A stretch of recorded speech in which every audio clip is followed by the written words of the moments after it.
On va accueillir notre maître Yoda de la soirée. John, si tu veux bien prendre la parole. Allez John, c'est à toi. Et on peut l'applaudir, c'est une star. Merci.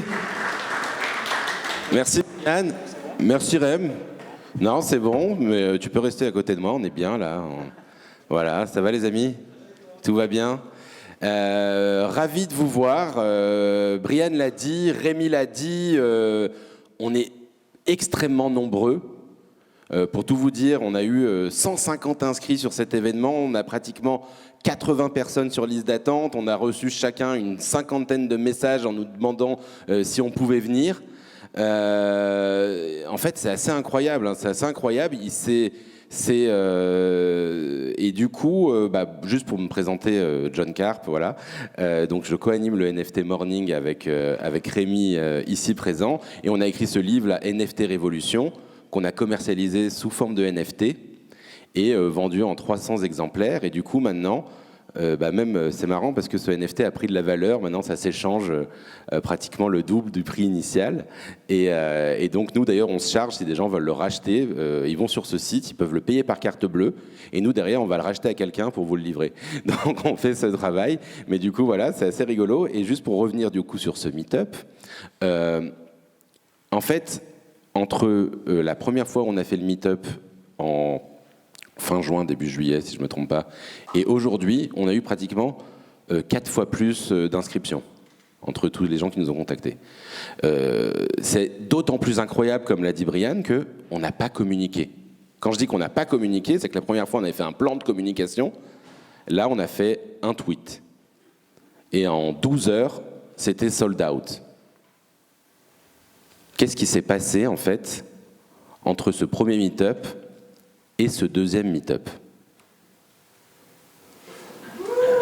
Le NFT Summer, ce qui restera dans les annales comme le NFT Summer, c'est un moment dont on parle encore aujourd'hui, mais dont on parlera sûrement encore l'année prochaine et encore sûrement pendant longtemps, parce qu'on a vécu un moment extrêmement particulier ou une forme d'accélération dans le temps dans l'univers du NFT.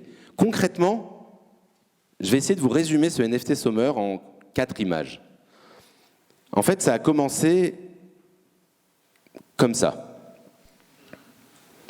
Ça a continué avec ça. Sur une toile de fond de tout ça. Pour finir avec ça. Donc, alors forcément, il y a des gens qui ne connaissent pas tous les NFT, donc on va essayer de revenir un peu plus dans des explications. Mais pour faire simple, on a vécu ces 4 images qui nous font sourire, ces 4 moments quasi historiques. Et quand je dis historiques, c'est des moments qui, selon moi en tout cas, feront date et dont on reparlera dans 1 an, dans 2 ans, dans 5 ans, comme quelque chose qui s'est passé pendant ces 2 mois d'été. Pour moi, la première date, c'est le 5 juillet. Le 5 juillet, il y a en effet ces 2 petits bonhommes là, mais toute leur bande. Donc pour ceux qui ne connaissent pas, c'est le jeu Axie Infinity. Axie Infinity, tout le monde connaissait ce jeu, c'était le premier Play to Earn. Alors je vous fais rapidement, mais en gros, Play to Earn, le concept, c'est un jeu vidéo où on joue pour s'amuser, mais une fois qu'on s'est bien amusé, on peut aussi gagner de l'argent. Hyper basique, hyper simplifié, c'est beaucoup plus complexe que ça.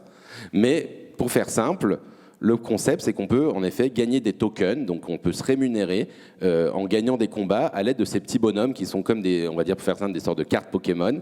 Et quand on gagne ces combats, on peut gagner des Small Love Potions qui vous permettent à vos petits bonhommes de se reproduire, de brider et d'en créer d'autres, et du coup donc de potentiellement les revendre ou potentiellement vendre la Small Love Potion aussi. Donc il y a une économie. Donc tout ça, c'était très conceptuel jusqu'à présent. Axie Infinity, ça fait des années et des années qu'ils bossent sur ce concept, que tout le monde trouvait ça super génial, mais bon, c'était encore un délire.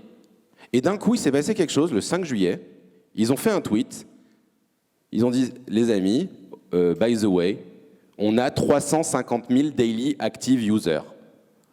Ça veut dire que tous les jours, Il y a 350 000 personnes qui jouent à notre jeu. Et ça a mis une sorte de claque. Même les gens qui connaissaient en sont pris une claque, mais vraiment une vraie claque dans leur tête, en mode « Quoi ? Mais ça marche en fait ce truc ?» Et alors d'ailleurs, by the way, depuis, ça s'est tellement excité qu'on est passé à 1 million de daily active users pendant l'été. Donc là, en ce moment, il y a plus d'1 million maintenant, d'ailleurs, enfin, c'était au 25 août, maintenant il y a plus d'1 million de personnes qui tous les jours se connectent à ce jeu et jouent. C'est énorme, hein, 1 million de personnes. C'est des chiffres astronomiques. Et il faut comprendre qu'on a découvert tout cet univers du play to earn. Et en fait, tout le monde du jeu vidéo, toute l'industrie, je ne sais pas s'il y a des gens d'Ubisoft dans la salle, s'il y a des gens d'autres studios de jeux vidéo, tout le monde d'un coup s'est dit, mais attendez, nous aussi, il faut qu'on soit play to earn. Il y a plein de projets qui sont rentrés dans le play to earn. D'un coup, jeux vidéo, il y a eu une sorte de réveil absolu en se disant, le business model des jeux vidéo est en train de se transformer. Et on vient d'avoir la confirmation que ce business model est vraiment possible en vrai, que ce n'est pas juste un délire. Ce qui fait que juste avec leur token, la valorisation de ce Axie Infinity est passée à 4 milliards de dollars. 4 milliards de dollars, c'est énorme, hein, pour vous dire, les gros succès de jeux comme Cyberpunk 2077, pour ceux qui connaissent, c'est 2 milliards de dollars. La valorisation totale de tout Ubisoft, c'est peut-être 8 milliards de dollars. Pardon. Et d'ailleurs, c'est juste le token. Quand on estime tout le jeu, sa communauté, son écosystème, il y a pas mal de fonds d'investissement qui estiment que Axie Infinity, ça vaut aujourd'hui entre 50 et 100 milliards de dollars. Et là, on est dans les niveaux du top du CAC 40, hein, pour faire très simple. Donc ça veut dire qu'en gros, pour beaucoup de gens, Axie Infinity, c'est une des plus grosses boîtes au monde. Donc c'est assez marquant. Enfin, moi qui suis dedans, ou ceux qui sont dedans tous les jours, des fois on ne s'en rend pas compte. Mais c'est juste quelque chose d'énormissime qui s'est passé là-dessus. Et donc c'était ce premier axe. Ce premier point, c'est Axie. Le deuxième point, c'est ce mot-clé qu'on appelle les PFP. En fait, d'ailleurs, c'est cet acronyme barbare, c'est le mot Profile Picture. Image dans ses réseaux sociaux. Et en référence, en fait, pour moi, j'essaie de m'accrocher à quelque chose, même s'il s'est passé énormément de choses. J'ai un article qui est sorti dans le New York Times, écrit par Kevin Rose, qui dit « I joined Penguins NFT Club because apparently that's what we do now ». J'ai rejoint le club des pingouins, qui est un des projets un projet NFT, parce que maintenant, c'est ce qu'on fait. Donc c'est un article, même des gens qui connaissaient rien en NFT me l'ont envoyé en me disant « il se passe quelque chose là-dessus ». Qu'est-ce que c'est en fait? Qu'est-ce qui s'est passé? D'un coup, il y a eu un certain nombre de projets, pour un petit millier de projets d'ailleurs pendant l'été, qui ont eu vocation à permettre aux personnes tout simplement de changer leur photo de profil sur les réseaux sociaux. Ça paraît anodin comme ça, mais en fait les réseaux sociaux c'est quand même une grosse partie de notre vie, et une grosse partie de la vie des nouvelles générations aussi. Et donc c'est notre représentation de nous-mêmes, une représentation de nous-mêmes tout simplement vis-à-vis des autres. Alors je ne vais pas tous les citer, mais je ne vais pas reparler, parce que j'en parle tout le temps, des CryptoPunks, hein, qui est le projet original. Ils ont tous à peu près le même modèle qui est copié un peu, mais chacun avec son interprétation sur le CryptoPunk. Ceux qui connaissent, ceux qui ne connaissent pas, pour faire simple, 10 000 pièces d'art génératif, ça veut dire généré de manière algorithmique, avec un certain nombre de traits qui sont répartis. J'en ai 300 qui ont un chapeau, 12 qui ont une moustache, tant de races, tant de trucs, je ne sais pas quoi. Qui sont en 10 000 pièces, qui sont toutes uniques, et donc avec des niveaux de rareté différents. Donc ça, c'est un concept qu'on a retrouvé, donc je vous les cite rapidement, mais les CryptoPunks sont les premiers, les Bored Ape, les comment ça s'appelle déjà? Comment il s'appelle le troisième là? Oni, voilà, merci. Les Penguins, les Metahéros, les Cool Cats, il y en a plein d'autres, j'en ai pris 6 au hasard, il y en a un petit millier qui sont sortis pendant l'été, et ceux-là, la plupart, datent d'un peu avant l'été. Concrètement, juste qu'est-ce qui s'est passé, en fait, pendant cet été-là? Bon, déjà, quand même, juste au mois d'août, c'est 1,7 milliard de transactions de ce type de projet qui ont eu lieu. Donc bon, c'est un chiffre assez impressionnant. Et pourquoi, en fait, il y a eu toutes ces transactions? Parce que la profile picture s'est peopleisée, s'est popularisée tout simplement, ou a commencé à se populariser. Alors il y a quelques exemples, mais Jay-Z, si vous allez sur le profil de Jay-Z, son avatar, c'est un CryptoPunk. Steve Aoki, le DJ, pareil. Visa même, les fabricants de cartes bancaires, ont communiqué sur le fait qu'ils avaient acheté leur CryptoPunk. Ashton Kutcher a lancé son propre projet qui s'appelle les Stone Cats. Les Bored Ape Yacht Club, qui est le deuxième projet, on va dire, le plus populaire après les CryptoPunk, et qui est devenu tout simplement canonisé, historique, avec une vente mythique chez Sotheby's, dont tout le monde a parlé. Et donc, si vous voulez, et là je vous en cite quelques-unes, il y a Snoop Doggy Dogg, il y a Mike Tyson, il y a tout ce qu'on imaginait. Moi je me souviens, j'en parlais avec des copains en me disant, tu verras, un jour, les rappeurs américains, ils auront un CryptoPunk en photo de profil. Je pensais que ça allait avoir lieu dans 5-6 ans. Ça a eu lieu cet été. Donc c'est le moment clé qui s'est déroulé, où d'un coup, les gens ont ouvert les yeux là-dessus. La première fois qu'ils ouvrent les yeux, ils ont souvent des yeux assez incrédules. Qu'est-ce que c'est que ce truc ? C'est encore une extravagance, on va dire, de people. Mais souvent, ça commence comme ça. Et pour aller un peu au-delà quand même de simplement l'image de profil, parce que c'est vrai qu'on a tous une image de profil et les gens se représentent... Enfin, il y a plein de gens ici, par exemple, que je connais plus par leur image de profil que par leur vrai visage. En fait, c'est le début de quelque chose qui va aller plus loin. Parce qu'aujourd'hui, c'est des réseaux sociaux. Demain, ce sera ces images de profil qui nous représenteront dans les métaverses. Alors c'est un mot un peu barbare, on ne sait pas si ça va marcher ou pas, mais une info quand même, une dernière info qui marque la pipolisation.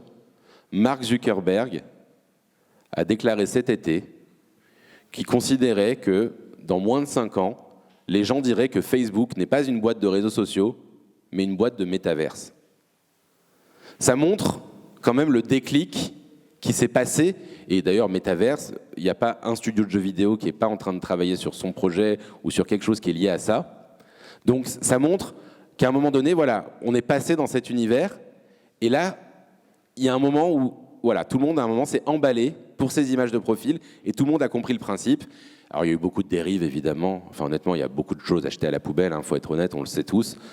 Voilà. Mais par contre, il y a aussi des choses assez iconiques qui sont nées et qui vont rester. Troisième date, pour moi, la consécration de l'art génératif. Juste pour parler d'art, en effet, l'art génératif, c'est tout simplement de l'art généré par ordinateur. On va avoir la chance de recevoir notamment Obvious aussi après, qui a de l'art génératif en plus aidé par intelligence artificielle. C'est encore une manière de le faire, mais voilà, où il y a de l'art algorithmique, donc de l'art généré par ordinateur. Ça a été un peu le point de départ de beaucoup de mouvements artistiques dans l'univers de la blockchain. Et enfin, on va dire, pour moi qui apprécie personnellement ces œuvres, enfin, c'est devenu quelque chose de majeur, quelque chose d'historique, quelque chose, moi je dis, de canonisé. Ça veut dire qu'il est rentré, on va dire, dans l'univers des critiques d'art NFT comme quelque chose, en effet, des pièces à avoir si on est un collectionneur, finalement d'art. Et pour illustrer ça, voilà, il y a ce site, le fameux site qui s'appelle Artblocks. Artblocks, j'en avais rapidement parlé une fois, mais Artblocks, c'est un site où il y a un certain nombre d'artistes qui sortent des projets régulièrement, on va dire toutes les semaines, pour faire simple, un nouveau projet d'art génératif avec ce concept. Ça va être 500 pièces, 1000 pièces, 5000 pièces, générées par ordinateur qui ont un style artistique, donc de manière aléatoire, une palette, des styles de forme, une manière de répartir le fond. Enfin, il y a plein de manières de le faire finalement. Le mieux, c'est de parler en images. Simplement, ce site Artblocks, il y a eu 67 000 ventes d'œuvres Artblocks en août. Donc imaginez 67 000 tableaux, quoi, pratiquement, qui passent de main en main à ce moment-là. C'est monstrueux. Ça veut dire qu'il y a eu un emballement incroyable là-dessus. Et 584 millions de dollars, ça c'est la résultante, il y avait beaucoup d'argent. Et donc notamment, ce tableau, par exemple, de la collection Ringers, donc le 879 par Dimitri Cherniak, qui s'est vendu pour 5,5 millions de dollars. Donc ça, c'est généré, voilà. Et donc c'est une série comme ça. Il y a une autre collection d'art génératif qui est très connue, c'est les autoglyphes. Donc autoglyphes, c'est... Je ne vais pas vous prendre la tête avec des trucs trop compliqués, enfin il y en a qui connaissent évidemment, mais c'est le premier projet d'art génératif on-chain. On-chain, ça veut dire que l'image est stockée aussi sur la blockchain, pour faire simple. Donc toutes les informations, c'est-à-dire que uniquement sur Ethereum, avec votre token, avec votre NFT, vous pouvez restituer ces images. Ce qui n'est pas le cas pour beaucoup de NFT où les images en fait sont stockées sur des serveurs qui sont fiables, on va dire, mais sur des serveurs. Et donc la seule information qui est stockée dans le NFT, c'est l'URL qui va aller vers le serveur. Donc ce qu'on appelle les métadatas. On va en reparler des métadatas. Mais du coup, pour faire simple, ce projet donc qui était un projet quand même, c'est le même projet, c'est la même société, c'est Larva Labs qui a sorti ce projet en 2019. C'était le premier projet d'art génératif, donc c'est ceux qui ont déjà fait les CryptoPunks. Ils ont fait aussi, du coup, ces autoglyphes. Et donc le floor, ça veut dire le floor, hein, maintenant je pense que beaucoup de gens qui sont dans les essais savent ce qu'est le floor. Le floor, ça veut dire le prix d'une de ces œuvres. Là, je ne sais plus combien il y a d'autoglyphes exactement, il y en a peut-être 500, quelque chose comme ça. Donc celles qui sont les moins rares, les moins chères, qui se vendent le prix de base, on va dire, le prix plancher. Aujourd'hui, il est à 400 Ethers pour avoir une de ces pièces. Donc 400 Ethers, ça fait 1 200 000 $ aujourd'hui, un truc comme ça. C'est devenu des pièces historiques, quoi, tout simplement. Dernier point. Alors le point, quand je l'ai mis dans ma presse, il y a plein de gens qui m'ont dit bah non, les 3 premiers points, je suis d'accord. Le play to earn, oui. Les profile pictures, oui. L'art génératif, oui. Les loots, non. Et pourtant, qu'est-ce que c'est ces loots? En fait, il faut savoir que déjà, il y a un tweet de Vitalik Buterin, Dieu pour beaucoup, qui a dit je pense que tout simplement les mecs de loot ont tout compris et ils ont tout compris à l'esprit, on va dire, de ce que doit être un projet NFT, pour faire simple. Qu'est-ce que c'est loot? Loot, c'est un ensemble alors je suis désolé, j'ai pas les chiffres exacts, mais de 6 ou 7 000 cartes où il y a une série de mots-clés dessus. On va dire que dans le monde du jeu vidéo, un loot, donc là c'est le projet plus connu en fait, le premier c'est Loot for Adventurer, loot pour les aventuriers. Un loot c'est un inventaire en fait. Un loot c'est un butin exactement. Et donc, en fait, mon loot, donc quand je joue dans un jeu de rôle par exemple, eh ben, j'ai un loot où j'ai justement une robe de soie, donc la Silk Robe, un gant d'apocalypse avec une amulette de brillance, un gant de vengeance, je sais pas, j'ai plein d'objets magiques qui vont donner des super pouvoirs dans le jeu qui sont incroyables. Pourquoi enfin, concrètement, hein, quand on voit ça, on se dit, attends, c'est quoi? C'est juste des mots, quoi. C'est juste des mots qui se vendent aujourd'hui 5 Ethers pièces, c'est quoi ce truc? Ou 6 Ethers pièces, je sais plus. En fait, loot, il faut comprendre que ce que vous achetez, et c'est un peu la philosophie aussi du NFT, on n'achète pas forcément une image, on n'achète pas forcément en fait ce qu'il y a autour, on achète le token avec la metadata, ça veut dire les informations clés qui sont dedans.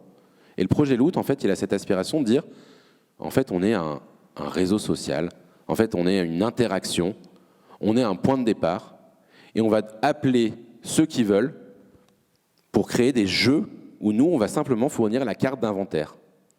Et en fait, c'est complètement dans l'esprit, on va en parler aussi avec d'autres personnes, avec Nabia aussi tout à l'heure, ou avec d'autres, l'esprit de la blockchain, l'esprit du jeu blockchain, l'esprit du NFT, c'est l'interopérabilité. C'est de faire un jeu et d'inviter quelqu'un d'autre dans son jeu, c'est de commencer la suite, de rajouter un plugin sur le jeu de quelqu'un d'autre. Et donc, eux, c'est vraiment, ils se sont dit, c'est l'élément de base, c'est ces cartes de jeu. Et à vous, communauté, de créer des jeux qui passent par-dessus ça. Et donc, on va pouvoir venir, moi, avec mon inventaire, avec mon loot, je vais pouvoir venir et dire, bah voilà, je me pointe dans ton jeu et j'ai ma carte et je peux jouer à 3, 4, 5, 6, 7, 8 jeux. Et c'est l'esprit des NFT, on va le voir aussi, toutes les personnes qui vont intervenir tout à l'heure sont dans cette logique de dire, moi, je propose un jeu de base, peut-être. Moi, voilà, il y a des informations, mais si demain, d'autres veulent faire un jeu qui se base sur mes mêmes NFT, rien ne les empêche de le faire. Et il y a eu un vrai emballement autour de ça, et moi je pense, mais bon, ça c'est peut-être plus un pari, mais je pense que ça fera date, et je pense que le loot va rester, et que déjà dans quelques mois, alors je dis 6 mois, 1 an, mais vu comme tout le monde va vite, ça sera peut-être dans quelques semaines, on verra beaucoup de jeux qui tournent autour de ces loots. Et d'ailleurs, il y a déjà 110 projets, 110 jeux, 110 créations de collections annexes qui sont créées autour de ce loot. Donc les voilà. Donc le début de loot. Donc 4 dates clés. Vous vous rendez compte qu'entre le 5 juillet et le 27 août, tout ce qui s'est passé. En fait, quand on est dans cette industrie, on a toujours on dit pour ça. En quelques mois, il se passe l'équivalent de quelques années dans le monde normal. Et là, c'est ce qui s'est passé. On a eu pratiquement 4 révolutions qui se sont déroulées. Et en fait, je pense qu'avec le recul, à un moment donné, quand on sortira de cette industrie, on se dira, mais attends, tu te rends compte que chaque mois, il se passait un moment historique. Juste pour matérialiser ça en termes de chiffres, ça c'est les volumes de ventes totaux de NFT. Donc vous vous souvenez qu'en mars dernier, on disait, c'est un effet de mode. Oui, bon, ça va passer. Il y a la vente de Beeple, il y a la vente pour 70 millions, il y a des ventes incroyables de CryptoPunk. Et bon, on regardait, on se disait, c'est bien. Puis après, c'est redescendu. Est-ce que vous avez vu la courbe de l'été? Ça veut dire qu'en fait, on était à quelques, grosso modo, centaines de millions de volumes de ventes en mars, au moment qui était censé être le moment le plus fort de l'histoire des NFT. Et là, on est à 2,5 milliards de volume de ventes. Donc, à mon avis, c'est que le début. À mon avis, c'est que le début. À notre avis, enfin on le dit tous, hein, on est early, on est très early dans cet univers. Et on ne s'en rend pas compte, mais ça reste quelque chose qui est compliqué. Mais quand demain, les gens pourront acheter justement leur NFT comme ils achètent, des actions en bourse ou comme ils achètent des objets sur Amazon, et ben ça va, encore une fois, cette courbe qui nous paraît gigantesque nous paraîtra minuscule. Et donc, c'est que le début.